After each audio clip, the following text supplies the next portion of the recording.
Being a SUFF means being willing to take risks even when you're afraid. I first got involved almost 10 years ago to the day by our amazing co-lead producer, Rachel Sussman, who had this idea about a musical about the women's suffrage movement since she was a little girl. I read a paragraph on suffrage, which is all the textbook would cover in my US history class, and I felt like there had to be more to it. Years later, I got to know Shaina Taub, and I started to think, why isn't this a piece of theater? And is Shaina the person who should write this? And she handed me the book Jailed for Freedom by Doris Stevens, and I stayed up all night reading it, and it just blew my mind. I could not believe I had never learned about these women and what they did. And I emailed her at 4 a.m. saying, yes, we have to do it. It actually takes a community. It takes an ensemble. It takes everyone to make something happen, to make musical theater happen, to make progress happen. It's so gratifying to just be in a group of women who love to work really hard and kind of get high off that and find our joy from that sense of like trying to take something really difficult and crack it together. I saw the rigor with which Shaina was approaching her work and her humility, and also, not for nothing, her ability to want to rewrite, to be frustrated, to look for more, to dig deeper, to have really complicated conversations about what we were saying and how we were saying it. We actually got to see the show realized at the public, and we learned a lot from it. And I think that we've just continued to shape the project and make it stronger and more relatable and more human. Shaina Taub's music, it is so incredible. It is irresistible. These women had a lot to say and saying it through song. It's anthemic and it's emotional, and we get to really capture their passion, and the music gets to go straight to your heart and grab it and hold it there. It is such a joy. It's gonna change history. It really is. I remember seeing this show at the Public Theater in 2022, and I fell in love with it. I knew that this was such an important show that needed to be seen by many more people. One of our most exciting up-and-coming composers is finally on Broadway where she belongs. It's wonderful to get a new type of story that focuses on a key aspect of women's history in this country. It's so relevant and so entertaining, which is when those worlds come together, it's a perfection. I get so hopeful when I both go to see and think about what Shaina has created. It's an original American musical. There aren't many of those.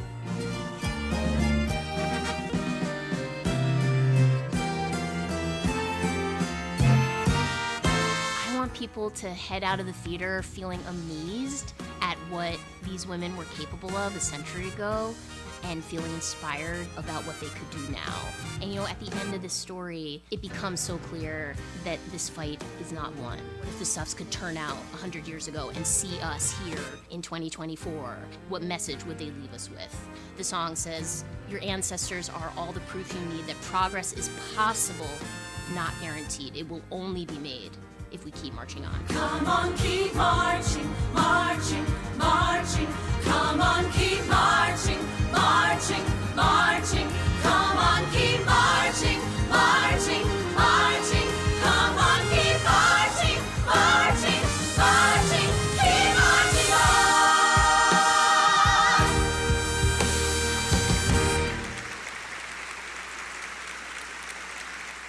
SUFFS is about a group of amazing, fierce women who won the right to vote. It's really about what it is to fight for change. And it's like watching your best friends. There's conflict, but it's born out of love. It's beautiful and motivating and inspirational. It's also really fun, in addition to having some seriously good music. Yes, it is a period piece, but it's so current. In this particular moment, it feels so urgent given women's rights are under attack. This show is existing for the people of today to remind us we are the people that we're fighting for. This show gives me hope. If you want to see the sexiest, most talented group of women you've ever seen on a Broadway stage, come to SUFFS. The show is about these women, but it's about all of us. It's the true American story. It's about women's struggle in the U.S. to get the right to vote, but it is relevant in every community for all women. It's wonderful to get a new type of story that focuses on a key aspect of women's history in this country. This is about how you make change, how strong women came together to find a path forward. One of our most exciting up-and-coming composers is finally on Broadway where she belongs. Shaina is a genius, and I will follow her anywhere. Being with the cast, just getting to sing these songs together and celebrate each other is the biggest joy. It's fun and it's sexy and the songs are memorable. I hope they feel uplifted. I hope they feel inspired. I hope they feel encouraged. The number of women who said they want to come back with their daughters, they want to bring their sister. Some people are like, oh, my son to see this. It's really striking a nerve with people in a really wonderful way.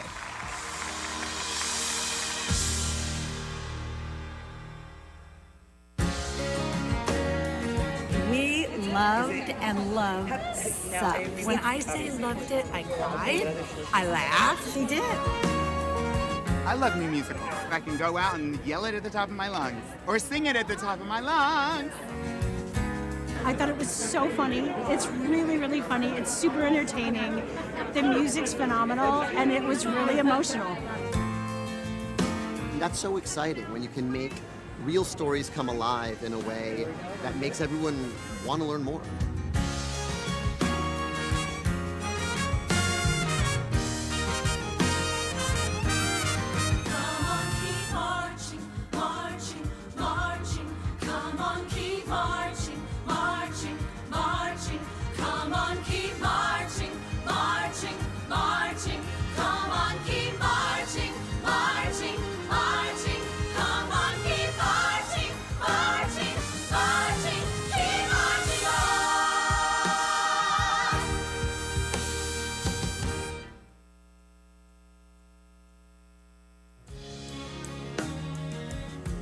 Broadway couldn't get any better, and it did. It was incredible. It was empowering. It feels instantly classic.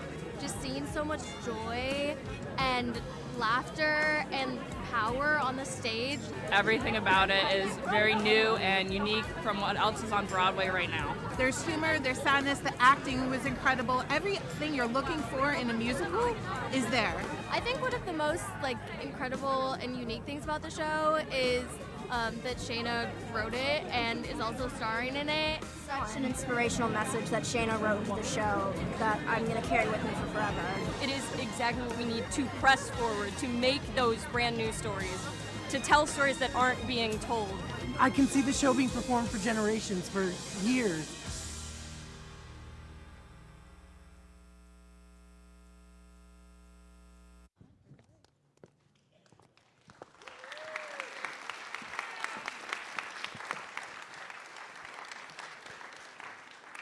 Good evening, everyone. Thank you for joining us here tonight. My name is Stephanie Street, and I serve as the Executive Director of the Clinton Foundation. And we are so thrilled to celebrate Women's History Month here at the Arkansas Repertory Theater tonight. It's just wonderful to be in this incredible space. Our program tonight is part of what we call the Clinton Presidential Center Presents, which is a partnership between the Clinton Foundation, the Clinton School of Public Service, and the Clinton Presidential Library. I want to say a special thank you to our Clinton Center members and supporters, many of whom are in the audience tonight. Because of your incredible ongoing support, we are able to have programs like this for our community. It means so much. I'm thrilled to welcome some of the remarkable talent from the critically acclaimed Tony Award-winning musical SUFFS in Little Rock. That's a pretty big deal, don't you think? Yes. SUFFS is about the brilliant, passionate, and funny American women who fought tirelessly for the right to vote. It underscores the tale of women's rights, voting rights, racism, sexism, political expediency, and moral obligation. It is about how citizens can work to make change and why protest is patriotic.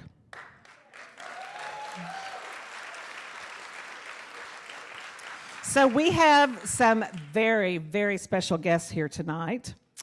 Tsilala Brock is an actor and writer who recently made her Broadway debut in SUFFS as Dudley Malone. She is a proud Bermudian American storyteller. We also have Shaina Taub, who is a two-time Tony Award-winning and Grammy-nominated songwriter and performer. She starred as Alice Paul in the Broadway production of SUFFS, for which she won Tony Awards for Best Book and Best Score, Outer Critics Circle Awards, and a Drama Desk Award. She received a Grammy nomination for Best Musical Theater Album for the cast of SUFFS. That's pretty impressive. Don't you agree? And we have Secretary Hillary Rodham Clinton, who has spent more than 5 decades in public service as an advocate, attorney, First Lady of Arkansas, U.S. Senator, U.S. Secretary of State, and presidential candidate. Empowering women and girls is a theme that runs throughout her life and legacy. And in addition to that distinguished career, she is a producer of SUFFS, which is really a continuation of her work, securing and protecting the rights of women and girls. As she says, it's really the unfinished business of the 21st century. And our moderator tonight is the executive director of the Arkansas Rep, who really needs no introduction here, Will Trice, who is a Tony Award winner himself. And we are so fortunate that Will decided to come back to Arkansas to strengthen Little Rock's vibrant arts and culture scenes. Now, if you will please silence your cell phones and join me in welcoming our distinguished panelists. Thank you so much.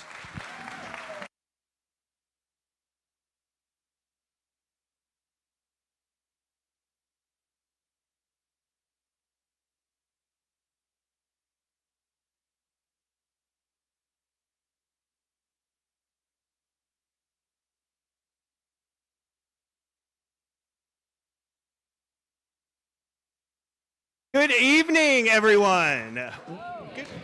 Welcome to the Arkansas Repertory Theater. Hello out there in America. We are the state's flagship professional nonprofit theater, and we are about to embark next year on our 50th anniversary. And very excited to have our community partners, the Clinton Center, here with us tonight, and for all of you to be here in our space doing what we do in theater spaces, whether it's through an entertaining story, or through a moving piece of music, or through conversation just like this. We're sitting next to our neighbors, we're sharing experiences and ideas, and we just might come out the other end more empathetic neighbors and better citizens. Some of you may be unaware that one of our distinguished panelists is actually a veteran of the rep stage. Yes, Secretary Clinton gave a star turn in our 2022 production of Into the Woods in the role of the giant.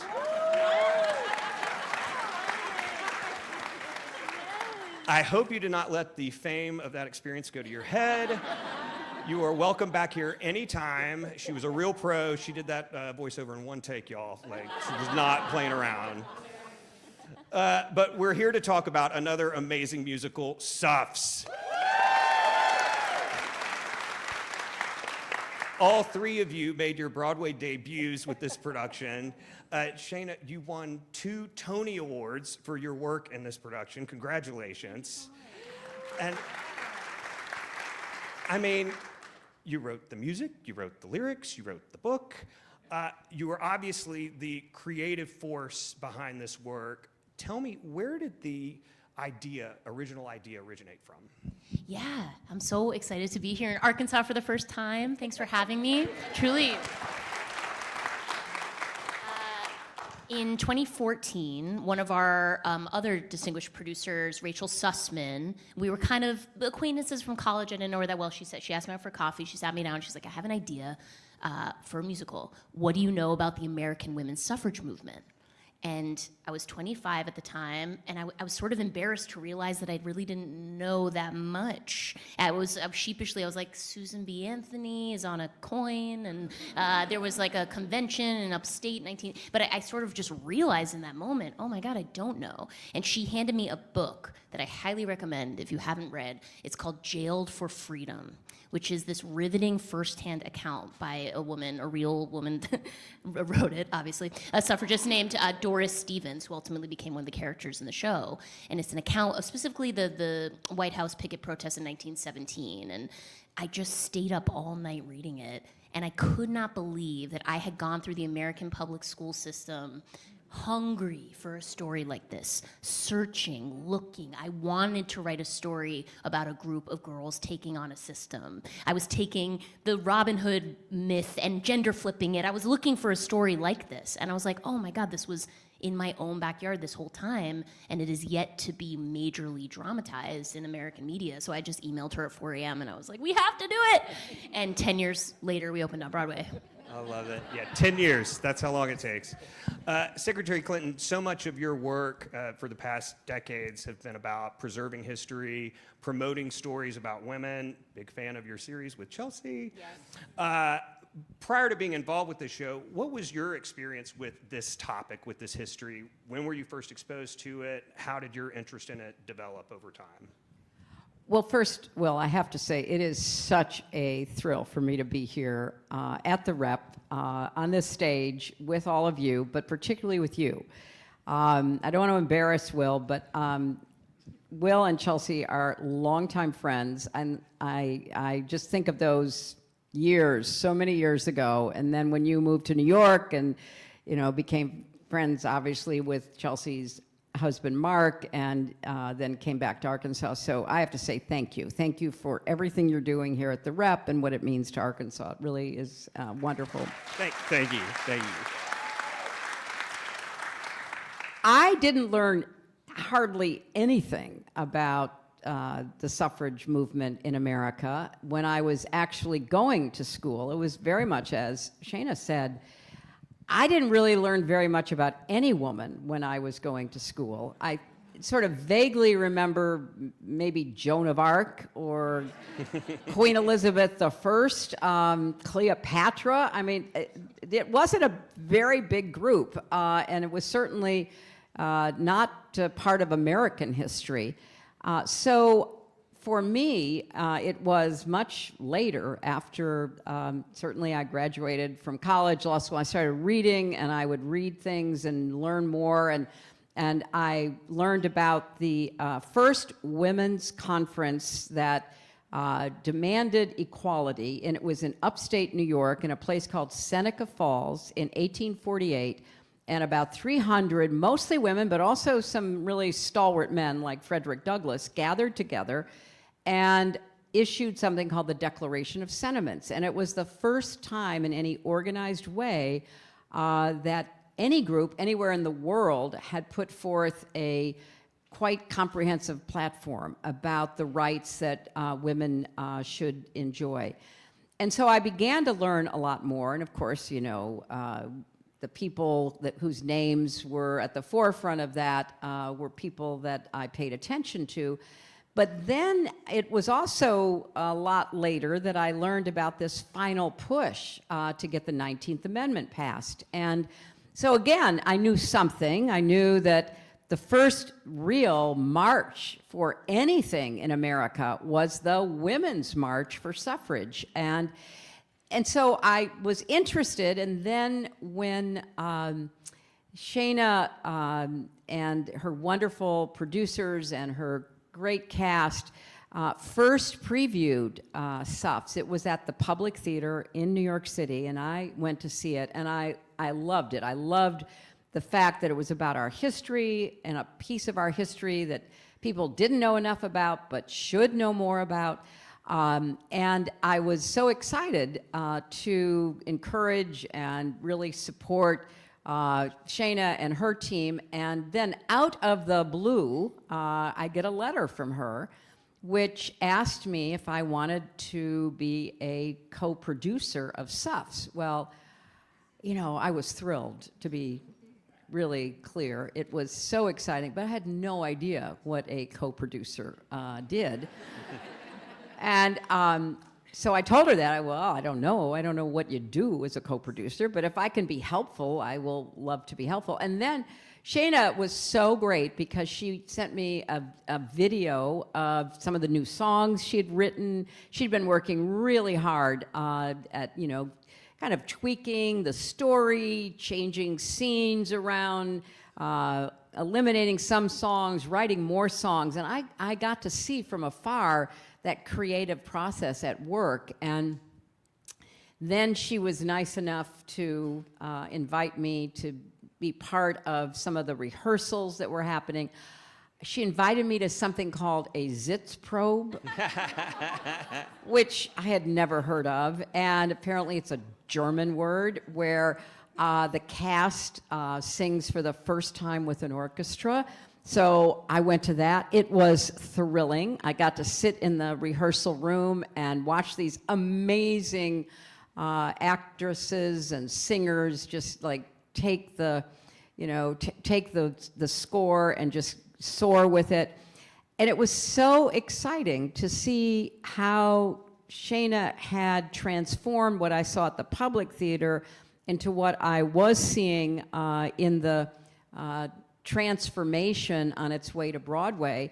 And I just, you know, could not have been more grateful to have a front row seat. And then, of course, you know, going to the opening and being able to recommend it to everybody that I could find, and seeing the audiences grow and the excitement and the enthusiasm and the young women and girls who were coming. So it was an absolute, you know, peak experience for me. I loved it, and I admire what you did and how you did it, and this passionate, talented cast that you had. Every time I saw anyone in this cast, they were as excited as you were about what they were able to convey and to help people see and understand. And boy, was it timely to have the story of how we fought for and gained the right to vote at a time of so much, you know, change and challenge. So it was a wonderful experience. Tsilala, you portrayed one of the few male characters in the production, Dudley Malone, and I'd love to just tell us a little bit about Dudley, and also, were you aware of him prior to being involved with the show? What was your experience with the SUFFS story in school or before this? No, I had no idea about Dudley Malone. Yeah, I knew sort of the same as Shaina. I knew about Susan B. Anthony. I knew about Seneca Falls, sort of in the distance somewhere. And then I got a call back for Dudley and talked to my mom about it. And I was like, I'm doing this thing, and it's a man, and I don't know. And I said Dudley Malone, and she's a lawyer. And she said, oh, I do know about him because lawyers study him because he was part of the Scopes Monkey trial, which is one of the first viral trials before any sort of machine media, but first viral trials to, can you help me out here, please, Secretary Clinton? Well, it was a really well-known trial because it was covered, you know, in those days, obviously by newspapers. Right. This was, you know, in a long time ago, but it was the Scopes Monkey trial, the trial about evolution. That's right, and about how to teach evolution to kids. So it was a teacher who was trying to teach evolution, and the government pushed back, and Dudley Malone was on the side of this teacher and had apparently an incredible speech that gets quoted from time to time. So that's really all I knew. And when I did that callback, the casting director called me and said, I just want you to get some insight that this character is very earnest and very heartfelt and rough around the edges, but does his best. And for me, I just loved the idea of my body playing that character. My body playing someone earnest, someone who, he also had the romantic arc in the show, so could be seen as someone able to be fallen in love with, and that even throughout his history, like, may not always succeed, but will try his best to leave a legacy in where he's on the right side of history. That's great. And Shaina, that leads me back to you. And you know, any musical they're famously hard to create, and every single decision is just painstaking. And but you're dealing with historical material. You're dealing with so much historical material, so many figures that you could choose to dive into and flesh out more. What was your approach to that in terms of like the events, the people, of kind of what to include as you were shaping this?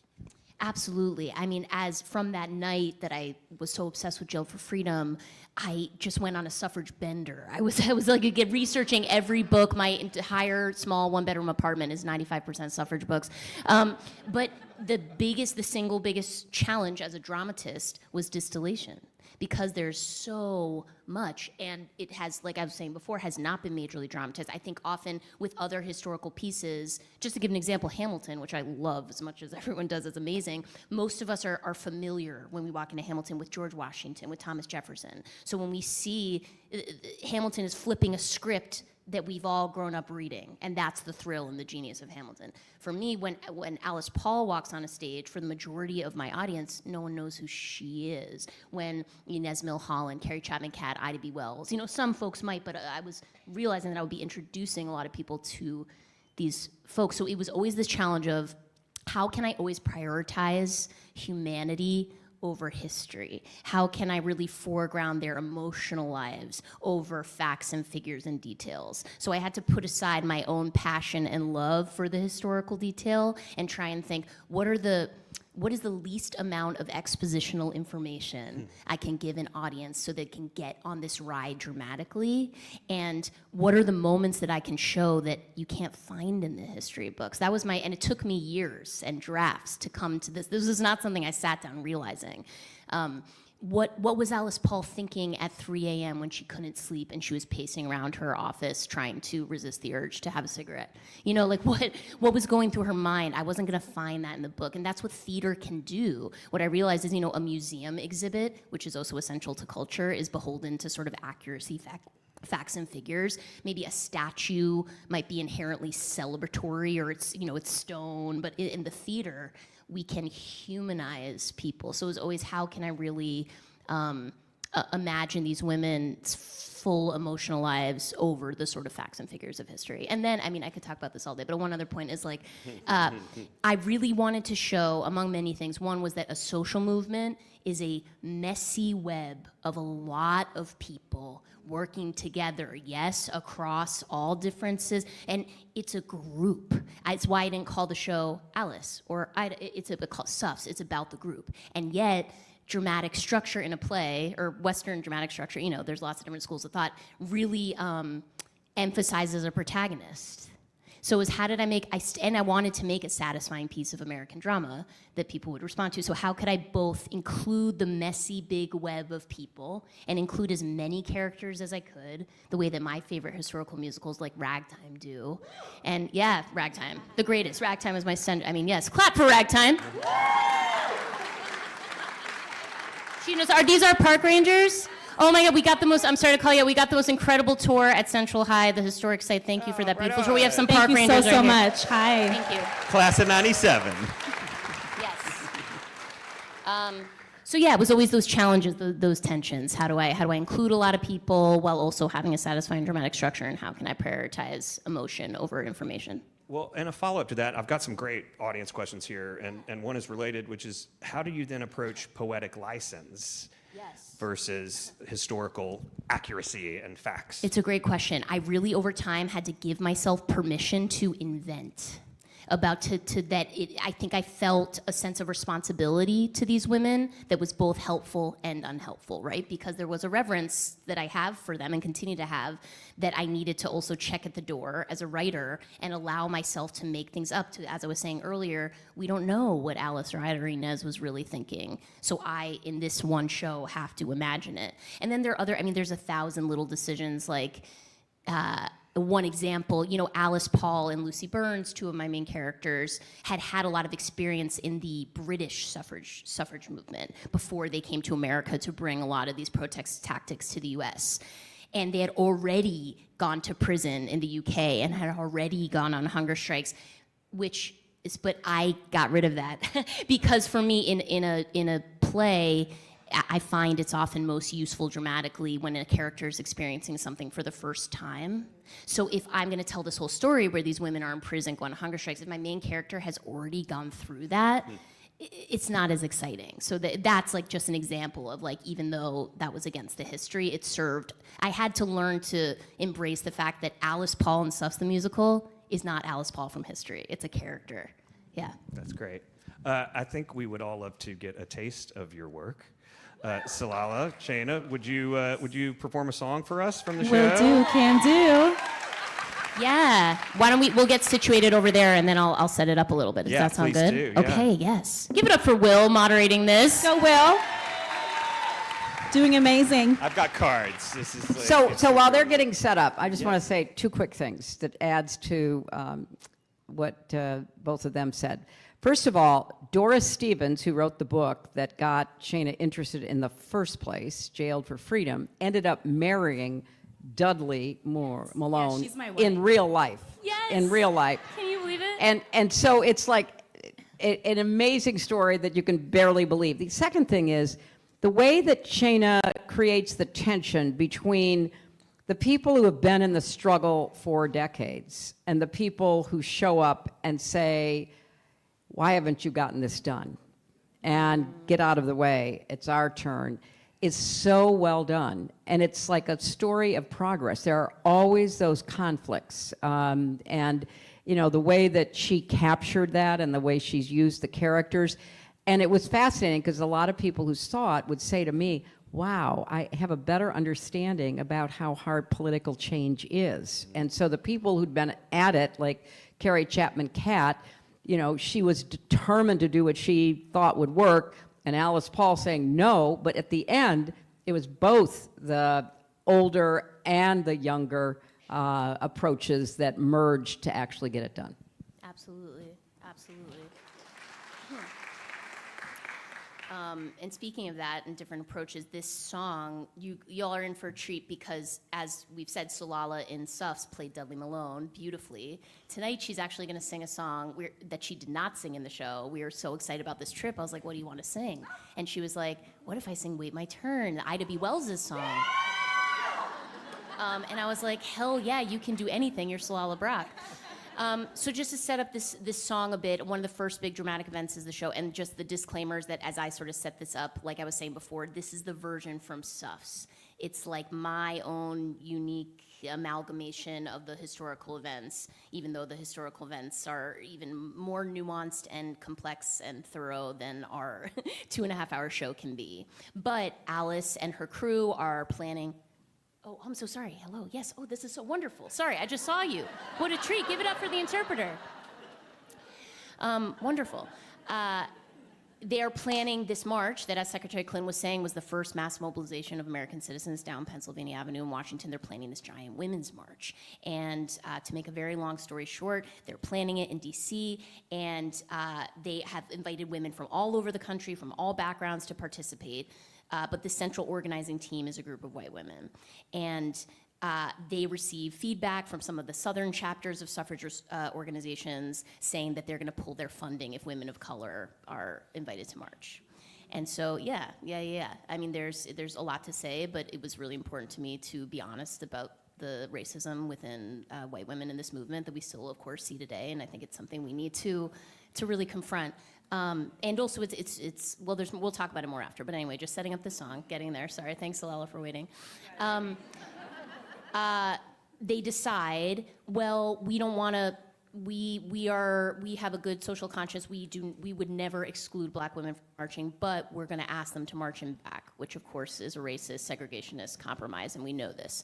And so in this next song, I imagine an encounter, speaking of poetic license, between Alice and Ida B. Wells. Ida B. Wells, who is just a legendary journalist, anti-lynching activist. I mean, she deserves an entire whole musical of her own and a 9-season HBO prestige series about Ida B. Wells. Let's get it done. Yeah. She, in this imagined encounter, she comes to the office and says, and she's come to march with her own state delegation from Illinois in this march.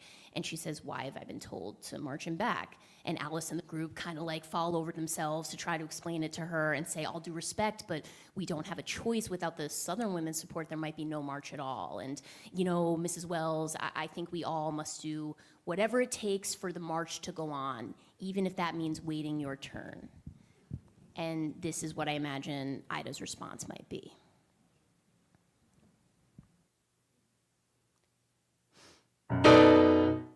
Wait my turn. When will you white women ever learn? I had the same old talk with Carrie Chapman 20 years ago.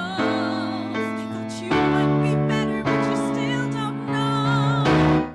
You want me to wait my turn, to simply put my sex before my race. Why don't I leave my skin at home and powder up my face? Guess who always waits her turn, who always ends up in the back? Us lucky ones born both female and black. Wait my turn. Well, I sure don't see you waiting yours. No, you're preaching, we demand it now, while knocking down locked doors. But you want me to wait my turn, so you don't offend your Southern base. Since when does a radical roll over for bigots in the first place? That's not leadership, Alice, it's cowardice. I hear you quote Frederick Douglass on your soapbox, intending to include and impress us. But in the press, you play down our involvement, and behind closed doors, you intend to suppress us. Deeds, not words, says the button on your jacket. I'm so sick of rhetoric with no action to back it. If you don't have the spine to stand with us now, what will it take? You do have a choice, there's always a choice. Which one will you make? Don't you dare tell me to wait my turn. In truth, it's not your call.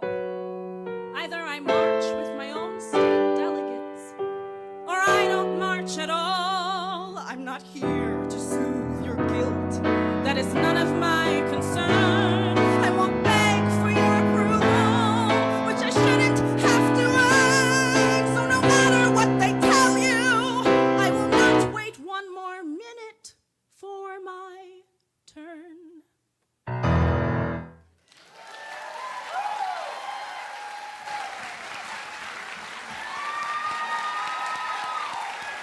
Tsilala Brock, everyone.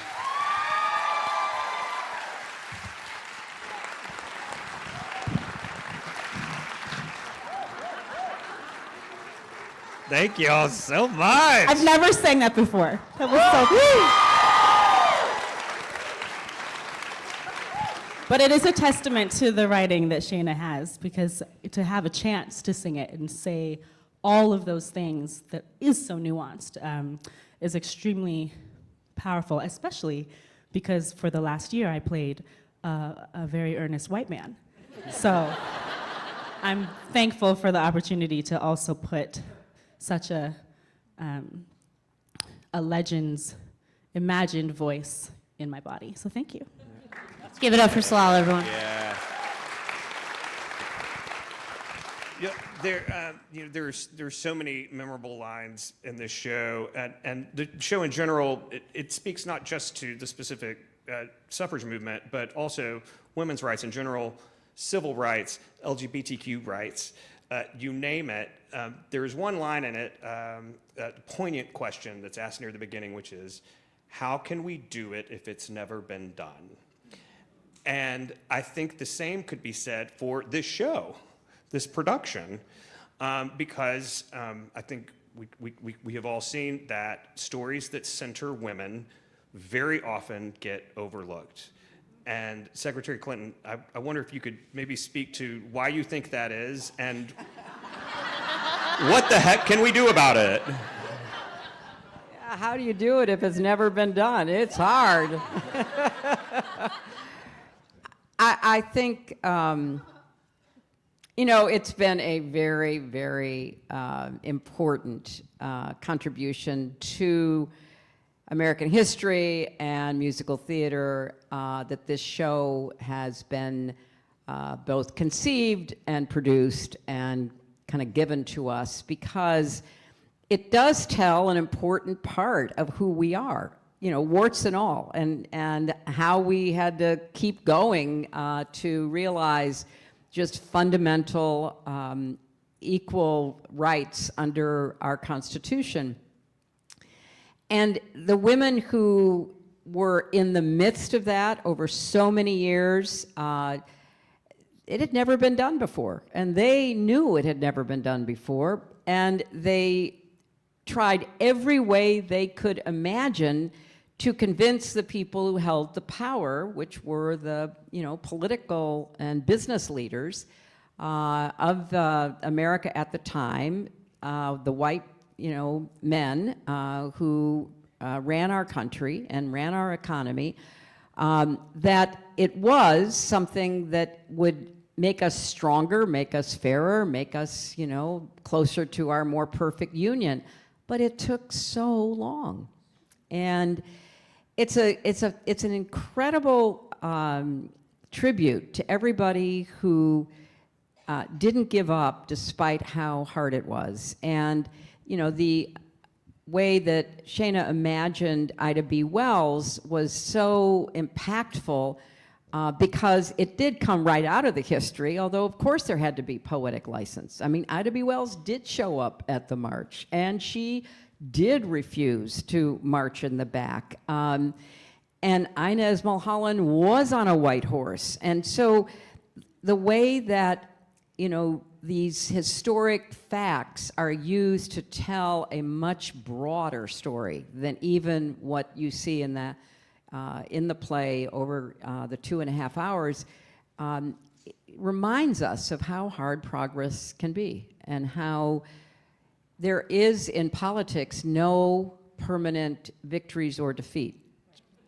And part of what we are seeing today is a big pushback on, as you just said, Will, the civil rights movement, the women's movement, the LGBTQ rights movement, all rights that had to be seized by people over decades of effort at great cost and loss of life and terrible sacrifice. But there are always forces at work that want to turn the clock back.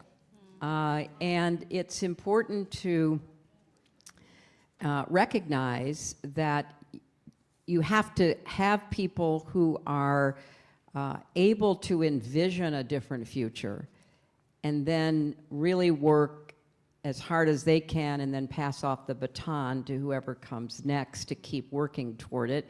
And sometimes there is pushback, and then you have to regroup and you have to go forward again. So I loved it for many, many reasons, but I loved it because it reminded us of how hard it is to go up against the status quo, no matter what the status quo is, and against forces that, for all their different reasons, which I frankly find hard to understand, but accept as reality, that they want to halt forward progress and reverse rights. And that certainly is a relevant message for today. May I add to this?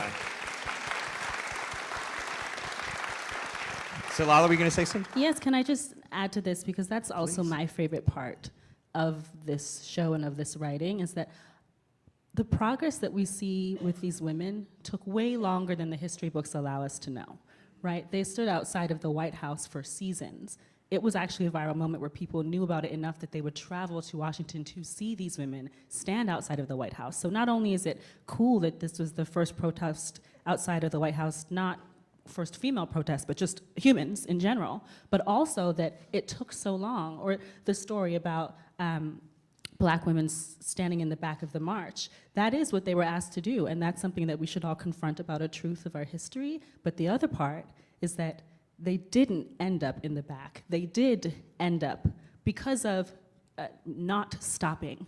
Mary Church Terrell and a bunch of other suffragists and allies emailed, that's not right, wrote letters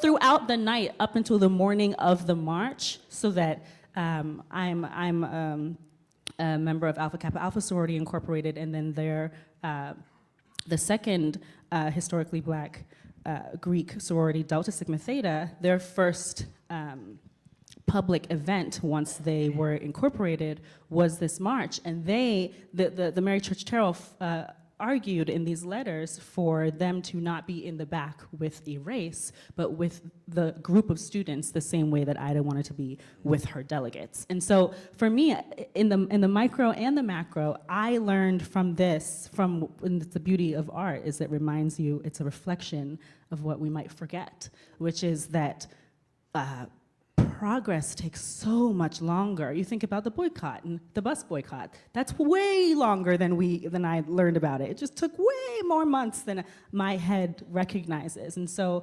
I think just on an educational point of view, especially in not even just where we are now or where we were 10 years ago or where we'll be in the future, but just to remember in every present day as we continue to work for progress that it takes all of us, and it is actually about self-care so that you can be consistent in continuing on. And that's what I learned from SUFFS. How cool. I love that. Yes. Shaina, you mentioned you started working on this show 10 years ago, and when you started, I'm sure you had no conception that when it would actually appear on Broadway would be an election year with the second woman at the top of the ticket in history, co-produced by the first woman to appear at the top of the ticket. And so, all art exists in conversation with the moment in which it's received. How do you think the events of last year and that election impacted the way that the show developed in its later stages and the way it was received by audiences? Well, for so many things to say. How much time do we have? But first, That's how much time. I know. All right, going down. But I just have to acknowledge so many of the inspiring things my friends over here have said. This is what theater can do. I grew up as a girl, as I was saying, not learning this story. And why is that? Why is that? Why are we not teaching these stories to our young people enough? And I think it's systems of power in this country often would prefer that a girl grow up never watching a play about her own history, because they know if she does, she'll want to write the next chapter for herself. They'll know that she's, if I had what I wanted to try and write the kind of show that if I had as a girl would have made me feel like something was possible. This is why I think governments who want to roll these rights back go for language. They go for the arts. They go there first because they know how powerful it is. They know that when citizens gather in a room much like this one and share ideas and talk honestly and reckon with our past and the possibility of collaboration, that we get ideas about how powerful we can be as people, and they don't like that. But that's, I think we need champions of the arts and leaders like Secretary Clinton, who has always been a champion for arts education and arts funding in this country.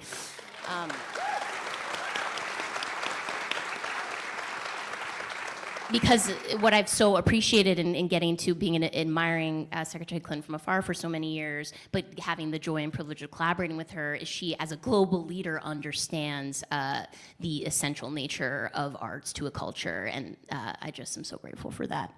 And you were asking about it last year. Okay, a couple things to say. One, I did try with SUFFS, even though I began writing it in 2014. We finished writing it last year. Quite a few things happened in between.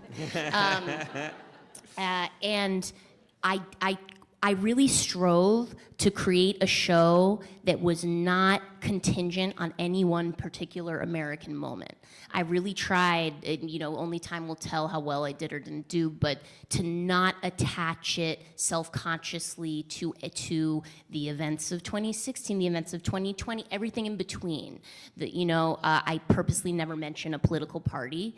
And because I didn't want the show to get pulled into any one moment. Because for me, the best pieces of American musical theater, the time is always right for them, and they speak to whatever moment they're in. I'm thinking of shows like Cabaret, right? Of Fiddler on the Roof, of Ragtime. Every time those shows are done, everyone's walking out of the theater being like, the time could not be more perfect for this, or like, it feels like it was written yesterday, today, and tomorrow. So I tried to create a container in the theater that, especially going into 2024, my final revisions, we knew it was an election year. We didn't know how it would turn out. No one did. Even people claim to. You don't know how something's going to turn out. We are all, and in the unknowing, there's possibility for us to change the result for the better, and that to me is the definition of hope that I prefer. But anyway, I wanted to create something that folks could come to the theater in the run-up and the aftermath of that election, no matter what happened, and have a place to grieve together, to celebrate together, and everything in between, because that's what the theater is. We're not all alone on our phones at home right now. We are here in what I like to think of as a civic temple. We get to come, and it's democracy in action, right? It requires participation. A theater requires us here and you nodding and us having a moment. We're strangers. Isn't that cool? And as my friends were saying, part of my thesis of SUFFS is the perpetual incompletion of any social or political victory, that these fights are never won, that we have come so far and we have so far to go, and that contradictory truth is always the case, and you have to hold both things in your hands. So it's why I didn't end the show with the 19th Amendment passed and hooray, is because it's not that we can't, we need to be able to both celebrate how far we've come and recognize how far we have to go. And that's what I hoped to offer, yeah.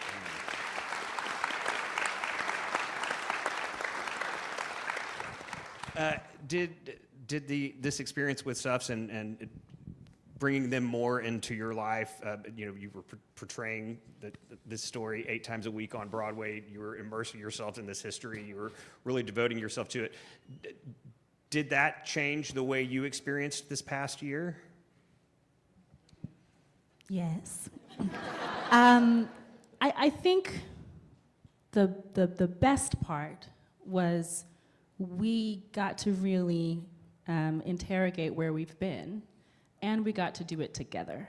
And so no matter what outcome happened outside of the 4 walls of the music box, inside we were offering to each audience member lessons from our past. And so together, our SUFFS are a mighty fine group of people.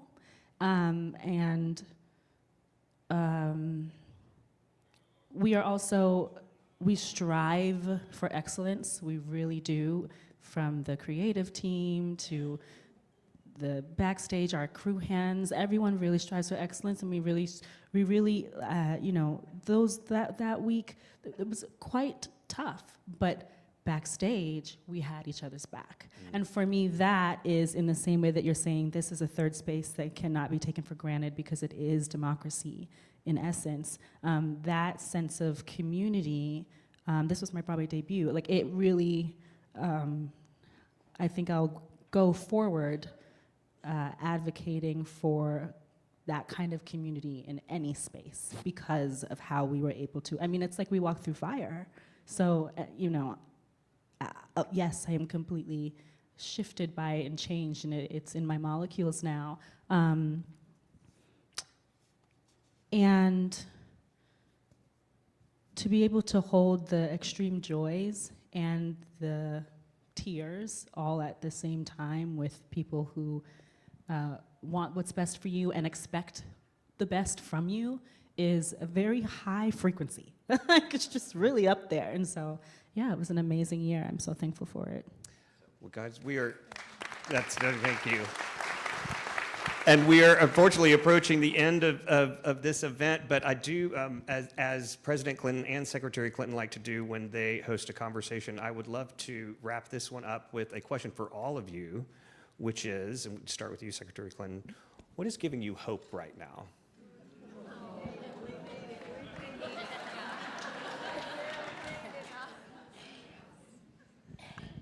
Well, I think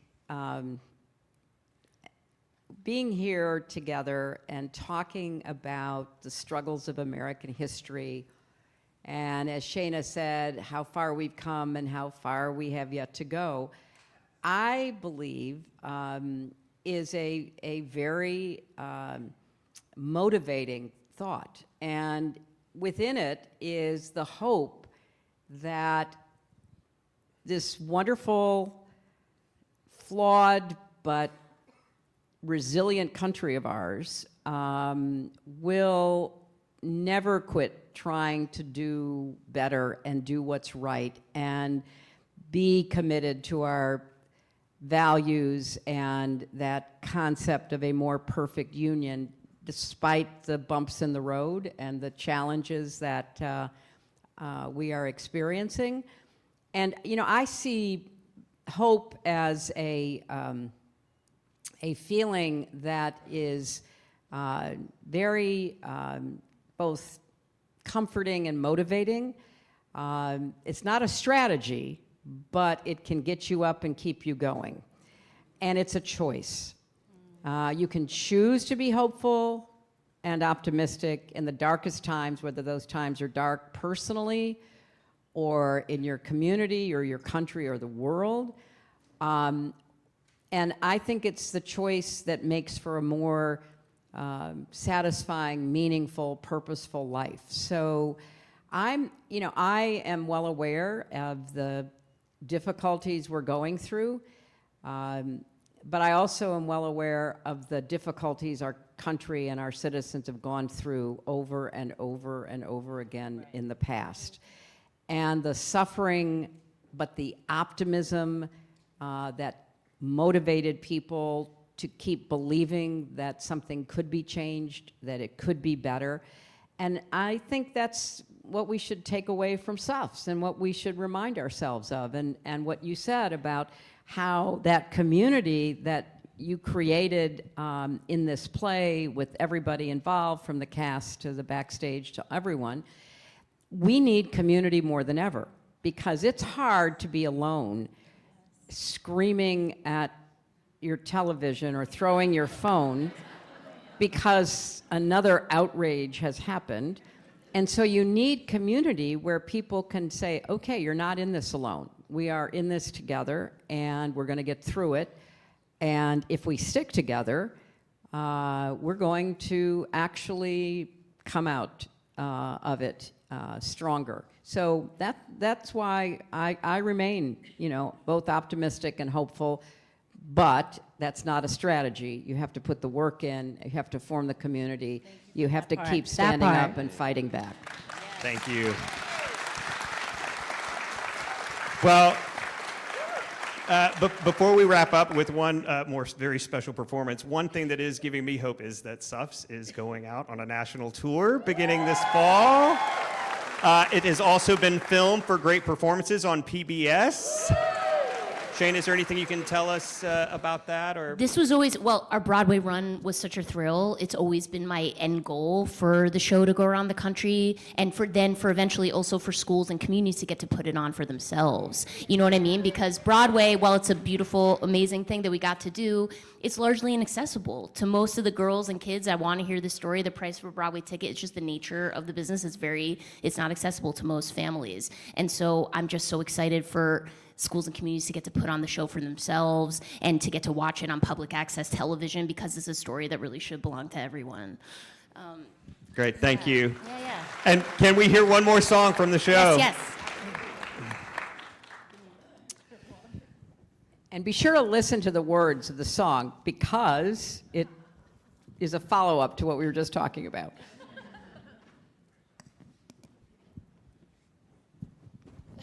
So this was the finale of the show. It's called Keep Marching, and in it, in the theater, we talk about the fourth wall, right? You know, we're kind of all getting to like watch this drama unfold. And I imagined in this finale, what would happen when the SUFFS, that fourth wall, disappears, and the SUFFS a century ago can see us here in 2025 or whatever year the show is being performed. Imagining what would they say to us? What could they offer to us in this moment? And so I offer it to you tonight.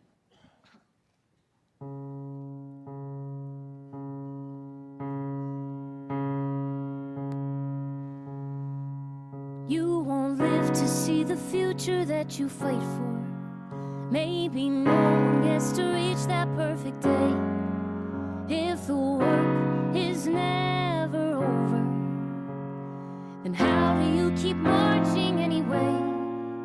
Do you carry your banner as far as you can, rewriting the world with your imperfect pen, till the next stubborn girl picks it up in a picket line over and over again, and you join in the chorus of centuries chanting to her? The path will be twisted and risky and slow, but keep marching, keep marching. Will you fail or prevail? Well, you may never know, but keep marching, 'cause your ancestors are all the proof you need that progress is possible, not guaranteed. It will only be made if we keep marching on. Keep marching on.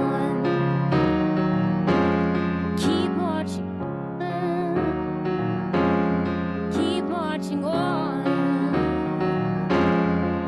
And remember every mother that you came from. Learn as much from our success as our mistakes. Don't forget you're merely one of many others on the journey every generation makes. We did not end in justice, and neither will you, but still we made strides, so we know you can too. Make peace with our incomplete power and use it for good, 'cause there's so much to do. The gains will feel small and the losses too large. Keep marching, keep marching. You'll rarely agree with whoever's in charge. Keep marching, 'cause your ancestors are all the proof you need that progress is possible, not guaranteed. It will only be made if we keep marching on. Keep marching on. Yes, the world can be changed. We've done it before, so keep marching, keep marching. We're always behind you, so bang down the door and keep marching, and let history sound the alarm of how the future demands that we fight for it now. It will only be ours if we keep marching on. Come on, keep marching. Come on, keep marching. Come on, keep marching. Come on, keep marching. Come on, keep marching. Keep marching on. Thank you so much. How about that? Shaina Taub, everyone. Thank you so much, Shaina. Tsilala Brock, Secretary Hillary Rodham Clinton. Thank you all so much for being here. I'm Will Trice. Thank you for coming to the Arkansas Repertory Theater. Please come back, come see a show, come have conversation, and keep marching. Thank you very much.